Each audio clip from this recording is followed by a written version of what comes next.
Hi guys, BreeAnn, Allred, physical therapist and pelvic health specialist here with Yada Yada. Intercourse. It should not be painful. And if it is, it's a problem.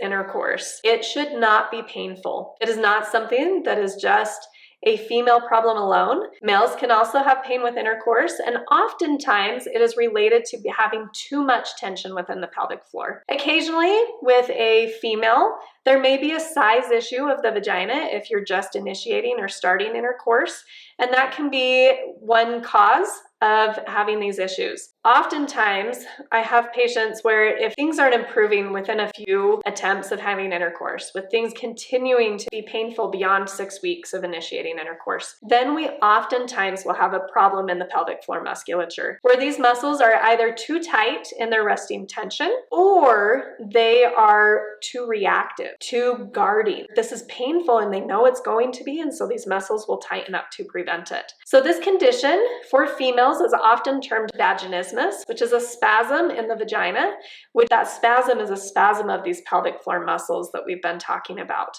Now, if these muscles are spasming or guarding or closing down the vagina, it's always going to be very painful to try to insert something there. Some women only have troubles with larger sizes, such as a penis, or if you're using a vibrator or a toy of some sort. Or other women, it gets to the point where all of a sudden they've been using tampons successfully and now they can't. Or some women have never been able to use a tampon successfully because they've already had this muscle spasm issue in their vagina.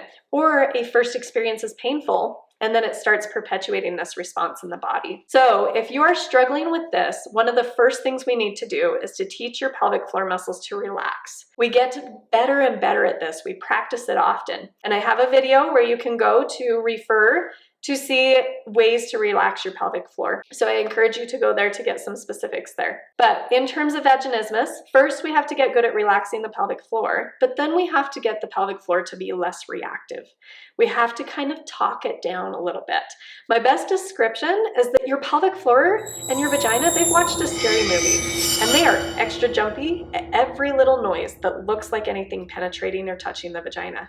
So I have some patients where this goes from just pain with intercourse to maybe some increased issues, such as something called vulvodynia, where all of a sudden even wearing tight clothes can be painful, or underwear that touches the vagina can be painful. And it is often related to a hypersensitivity of the nerves and of the muscles. So we have to get these muscles to really kind of calm down. We've got to calm down that reactivity. And we do that through the pelvic floor relaxation. Specific focus on that pelvic floor down training, that pelvic floor focused relaxation. Next, what we do is then introduce things to the opening of the vagina, such as a light touch, or doing things that way that can then get the body to like, okay, there's something here, it may react to it.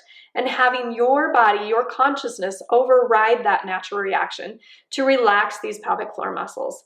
And then we will do that in increasing succession of different maybe sizes of dilators, to where you're going from something that is, smaller than my pinky finger that can be inserted up to something that's similar to the size of an erect penis, to allow for confidence that then you could try intercourse without pain. Yeah!